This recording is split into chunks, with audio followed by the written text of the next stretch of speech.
Good evening. Good evening, and welcome to Studio 4109. My name is Coach Schwartz, and I'm proud to be hosting Studio for my second time. I know I'm old now. I actually hosted this show in its very first season, before it was filmed and streamed live. I think it's funny, though, they conveniently didn't start filming until after I hosted. Now they have everything in HD and whatever. So I've had to hit the gym a little bit, the barbershop, the Botox. And, anyway, speaking about being old, last March I turned 60. And, yep. It was life-changing. You see, when I was your age, all I worried about was what others were thinking about me.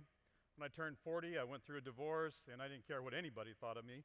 And so when I turned 60, I realized that no one was thinking about me in the first place. So even though I had gone through a divorce and no one loved me, I had hope. I had a very little bit of hope because I knew one thing about Southern was that every female's resolution was a ring by spring. In fact, I've heard its name was once Southern Matrimony College. I thought if it works for students, maybe it'll work for me.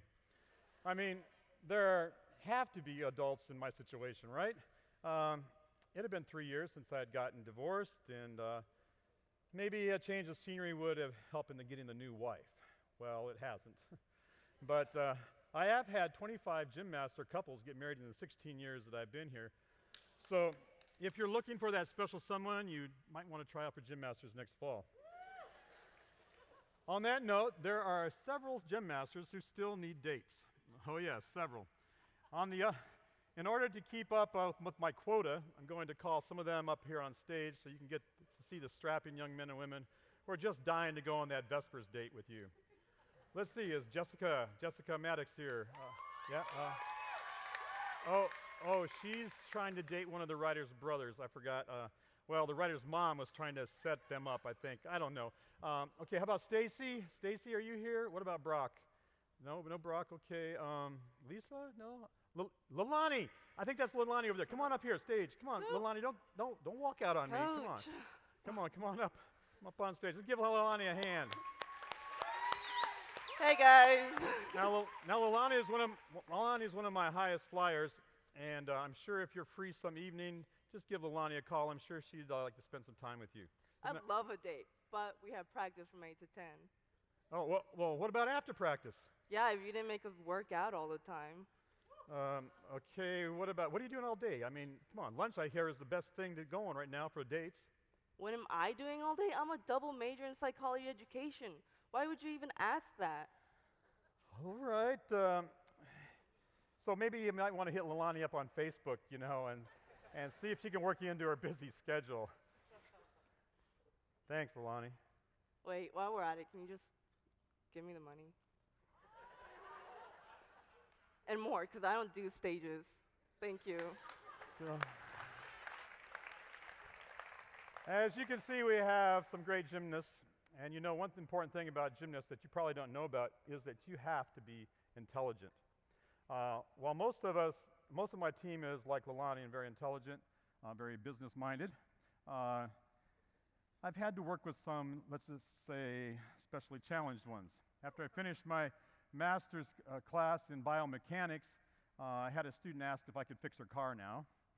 I found out the Golden Gate Bridge was a bridge that went from California to Japan, that you need to take dog sleds if you're in Canada to the Niagara Falls, otherwise you can't get there. And if you want to wear a GoPro, you must wear it over your eyes so you can see. And that when you are in the desert, you carry your extra water in dehydrated form so that you can just add water and it doubles. But one of the best things that I've learned this last year from the gym masters is that I was out of shape. But I could handle this. I was a physical educator. So the first thing to do, assessment. And so I stepped on the scale. I was looked down, I stepped off the scale, got back on the scale, took the scale, threw it out the window. It just laughed at me and said, "You're the heaviest you've ever been in your life." So I knew aerobics was the way to go. And so I soon learned, though, that aerobics really means exercise that converts fats, starches, and sugars into, let's say, aches, pains, and cramps. But I wasn't going to let a little pain stop me, so I decided I would run in front of cars. But all I got was tired all over. No, I'm kidding. I'm kidding. It's good. No, I'm kidding. What I actually did was I ran behind a car, but that just got me exhausted.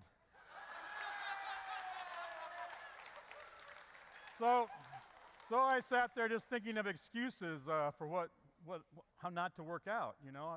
And that's when the idea hit me. I needed a coach to coach the coach.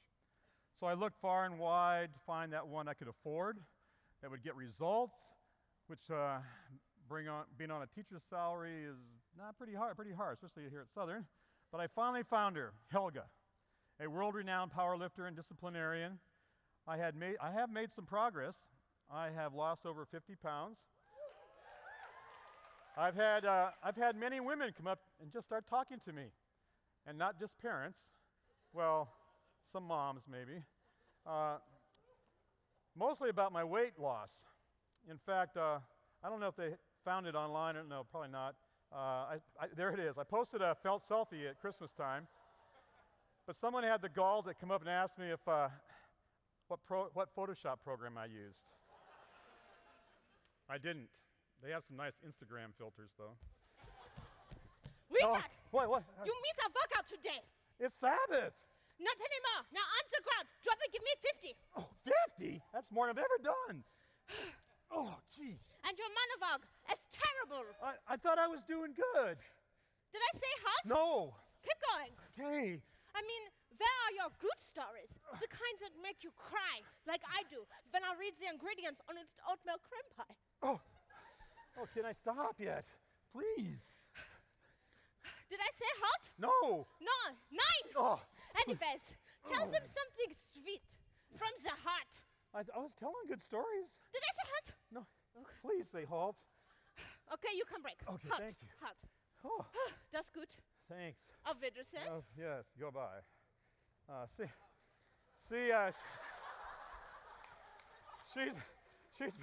She's been good for me. Now that we've had that moment, can I just say something? I have grown to really love the people of Happy Valley. And so they're so understanding. How I found this out was a few alumni weekends ago, a few years ago actually. The Gym Masters were performing at the alumni weekend, and we were doing the show, and I, with the old team members and some new, and I was emceeing with a past Gym Master. And as we were talking between routines, I let something out of the bag. The other guy was talking about the team's history of being an anti-drug team, and I was thinking about when I really started to learn to love gymnastics. Well, my next statement in front of 2,000 people was, I learned to love drugs when I was in high school. Needless to say, my emceeing was done. Well, tonight, I should be a much better MC. We have a great show for you. Christina Shin is here. The Studio 4109 House Band is here. And I'm Coach Schwarz, and I've learned to love drugs. I'm Southern.